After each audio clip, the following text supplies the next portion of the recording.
Hello everyone. आज हम लोग पैराबोलिक फंक्शन का लेप्लास ट्रांसफॉर्म फाइंड करेंगे।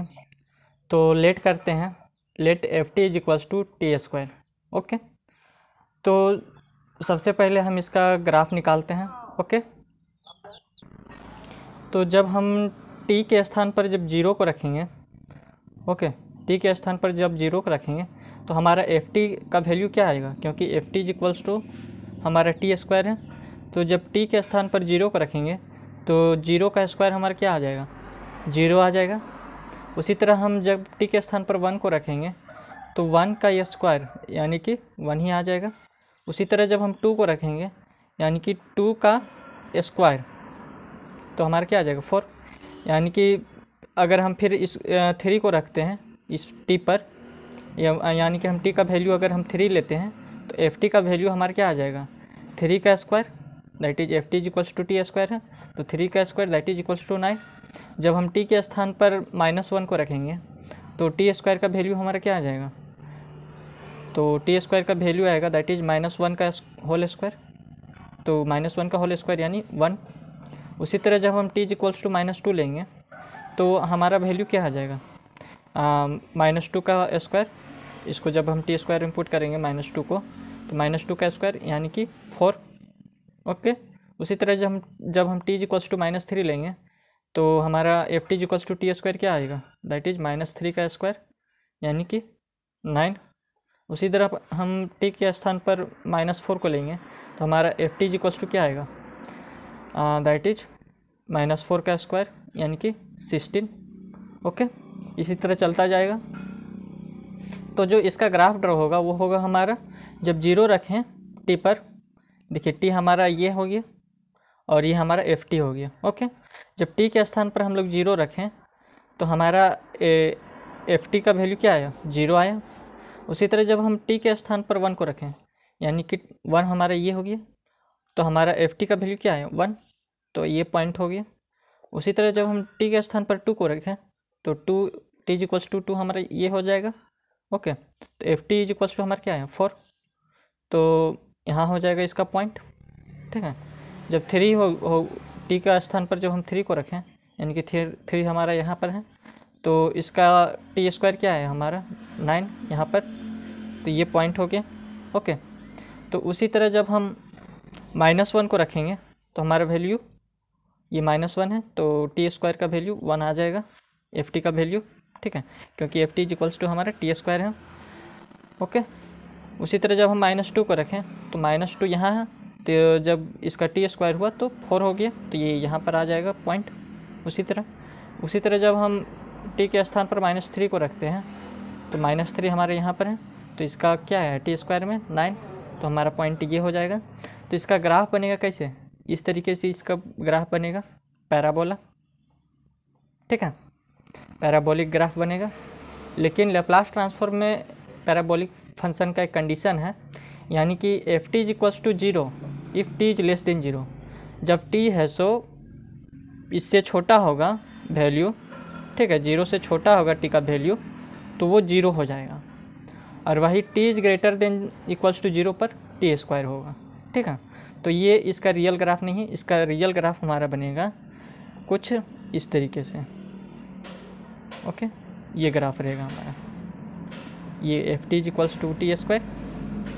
ओके, और ये टी, यानी कि इधर वाला साइड पूरा 0 हो जाएगा। ओके, इधर का ग्राफ हमारा ये नहीं रहेगा, पैराबोलिक फंक्शन का रियल ग्राफ हमारा ये रहेगा। ठीक है, तो आप जब भी अगर एग्ज़ाम में इस तरह का क्वेश्चन पूछा जाए तो जो इसका ग्राफ होगा वो रियल ग्राफ ये है, यानी कि हमको यही ग्राफ को ड्रॉ करना है। ठीक है, इस फिगर को।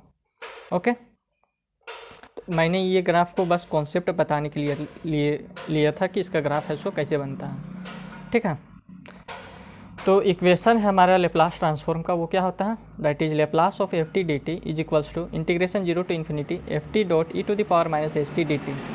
और हमारा f t is equals to क्या है, लेट के थे f t is equals to t square. तो यहाँ पर जहाँ एफ टी रहेगा, यहाँ पर एफ टी है, यहाँ पर एफ टी है, तो एफ टी के स्थान पर हम लोग टी स्क्वायर को पुट करेंगे। ओके, तो यहाँ एफ टी था तो Laplace of t square d t is equals to, यहाँ एफ टी था ना इसलिए यहाँ टी स्क्वायर हो गया, तो Laplace of t square d t is equals to integration 0 to ∞ t square dot e to the power minus s t d t. ये हो गया। अब इसको क्या करेंगे कि इंटीग्रेशन करेंगे बाय पार्ट्स मेथड का यूज करके। तो बाय पार्ट्स मेथड में इसका फॉर्मूला होता है, दैट इज ये हमारा फर्स्ट फंक्शन है, ये हमारा सेकेंड फंक्शन है। जब इन दोनों का इंटीग्रेशन करेंगे तो हम क्या लिखते हैं, first function integration of second function minus integration differentiation of first function into integration of second function का होल dt, ये लिखते हैं। ओके, तो इसमें है सो बाय पार्ट्स मेथड को लगाएंगे तो इसमें फर्स्ट फंक्शन हमारा टी स्क्वायर हो जाएगा। ओके, और सेकेंड फंक्शन हमारा e to the power minus s t हो जाएगा। तो जब हम इसमें ये इंटीग्रेशन बाय पार्ट्स लगाएंगे तो इसका हो जाएगा दैट इज फर्स्ट फंक्शन, ये फर्स्ट फंक्शन है हमारा, तो first function into integration of second function.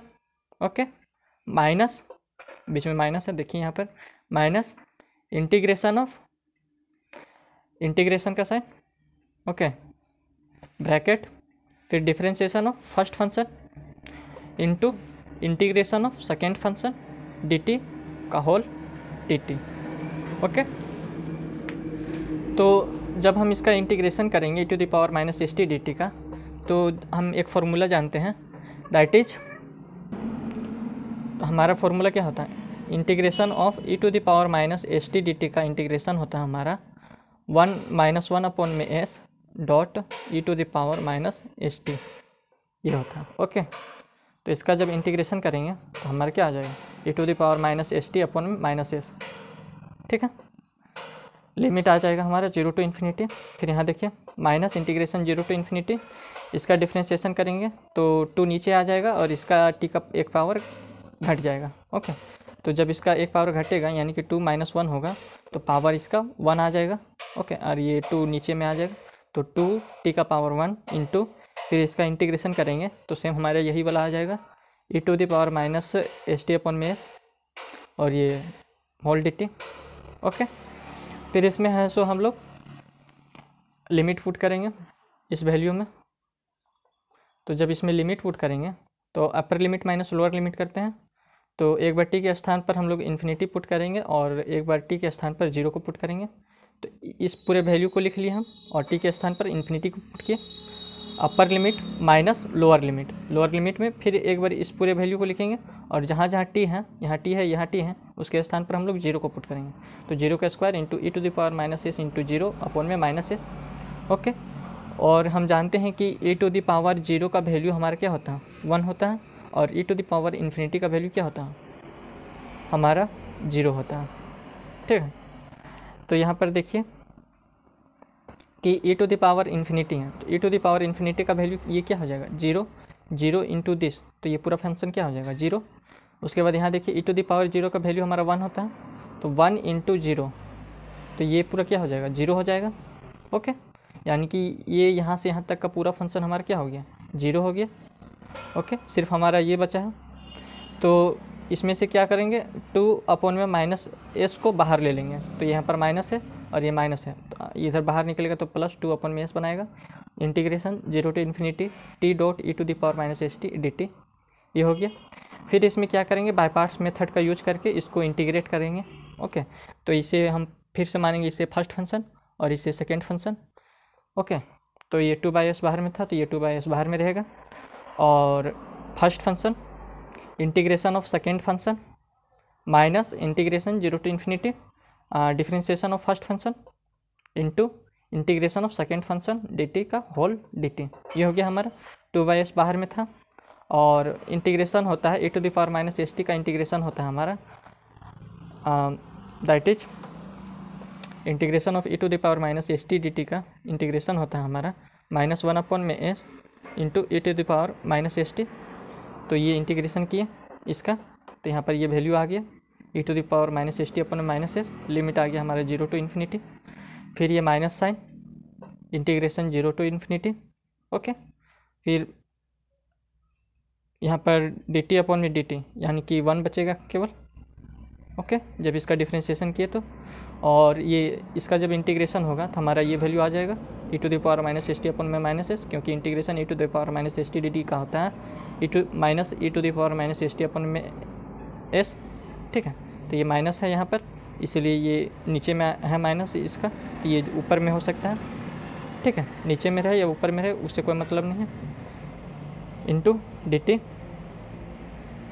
उसके बाद देखिए यहाँ पर लिमिट पुट किए, तो एक बार टी के स्थान पर हम लोग इन्फिनिटी को पुट करेंगे और एक बार टी के स्थान पर हम लोग 0 को पुट करेंगे। तो जब इन्फिनिटी को पुट करेंगे तो हमारा इस पूरे वैल्यू को एक बार लिखेंगे और उसके स्थान पर टी के स्थान पर इन्फिनिटी को पुट करेंगे, तो पूरे वैल्यू को लिखें और टी के स्थान पर इन्फिनिटी। ओके, उसी तरह इस पूरे वैल्यू को लिखेंगे और एक बार टी के स्थान पर 0 को पुट करेंगे, तो इस पूरे वैल्यू को लिखें और टी के स्थान पर 0 को पुट किए। ओके, यानी कि upper limit minus lower limit की। ओके, तो ये e टू द पावर 0 का वैल्यू 1 होता है, तो 1 इंटू 0 ये हमारा क्या हो जाएगा 0, और e to the power infinity, यहाँ पर देखिए e to the power infinity का वैल्यू 0 होता है, तो 0 into t is equals to क्या हो जाएगा 0, यानी कि ये पूरा फंक्शन हमारा क्या हो जाएगा, यहाँ से यहाँ तक का पूरा फंक्शन 0 हो जाएगा हमारा। ओके, केवल हमारा ये बचेगा, ये फंक्शन बचेगा। ओके, तो ये माइनस एस है, तो माइनस एस जब यहाँ पर बाहर जाएगा तो हमारा क्या बचेगा 1/s integration 0 to infinity e to the power minus s t d t, ये आ गया। ओके, तो ये जब बाहर निकलेगा तो ये मल्टीप्लिकेशन में चल जाएगा, तो 2/s into 1/s integration 0 to infinity e to the power minus s t d t हो जाएगा। ओके, जो कि हम यहाँ पर लिखे हुए हैं, उसको जब बाहर निकला है तो 2/s into 1/s integration 0 to infinity e to the power minus s t d t हो गया। तो ये हमारा क्या हो जाएगा 2 और s इंटू एस, तो 2/s स्क्वायर, फिर इसका इंटीग्रेशन करेंगे तो e to the power minus s t d t का इंटीग्रेशन करते हैं तो आता है हमारा -1/s into e to the power minus s t, तो ये आ गया e to the power minus s t upon में माइनस एस। ओके, लिमिट आ गया हमारा 0 टू इन्फिनिटी, फिर इसमें लिमिट पुट करेंगे यानी कि upper limit minus lower limit, तो ये आ जाएगा टी के स्थान पर एक बार इन्फिनिटी और एक बार टी के स्थान पर 0 को पुट करेंगे, यानी कि upper limit minus lower limit करेंगे, तो e to the power minus s into infinity upon में माइनस एस, क्योंकि एक बार टी के स्थान पर इन्फिनिटी पुट किए, minus lower limit e to the power minus s into 0, t के स्थान पर जब 0 को पुट किए अपॉन में माइनस एस, तो e to the power infinity का जो वैल्यू होता है वो हमारा 0 होता है और e टू द पावर 0 का वैल्यू हमारा 1 होता है, तो e टू द पावर 0 का वैल्यू यहाँ 1 होगा। ओके, और e to the power infinity का वैल्यू यहाँ 0 होगा, तो ये पूरा ये फंक्शन 0 हो जाएगा ये वाला, और यहाँ पर 1 आया है तो ये माइनस है और ये माइनस, तो ये माइनस माइनस क्या हो जाएगा प्लस हो जाएगा। ठीक है, ये इसका वैल्यू हमारा, इसका वैल्यू 1 आया है और यहाँ पर माइनस एस है और यहाँ पर माइनस था, तो ये दोनों माइनस और माइनस मिलके प्लस बन जाएगा यहाँ, तो हमारा क्या आ जाएगा 2/s स्क्वायर इंटू 1/s, तो हमारा आ जाएगा 2/s क्यू। तो Laplace transform of t square d t का वैल्यू आ गया हमारा 2/s क्यू। ओके, तो बस हमें यही निकालना था टी स्क्वायर का लेप्लास ट्रांसफॉर्म। तो बस आज के लिए इतना ही। अगर आपको यह वीडियो अच्छा लगा हो तो चैनल को सब्सक्राइब और वीडियो को लाइक ज़रूर करें, और अगर आपको वीडियो में कहीं दिक्कत आया हो तो आप हमें कमेंट सेक्शन में ज़रूर बताएं। और जो पैराबोलिक फंक्शन का जो ग्राफ होगा, रियल ग्राफ, वो हमारा ये रहेगा। ठीक है, ये मैंने सिर्फ समझाने के लिए बनाया था। धन्यवाद।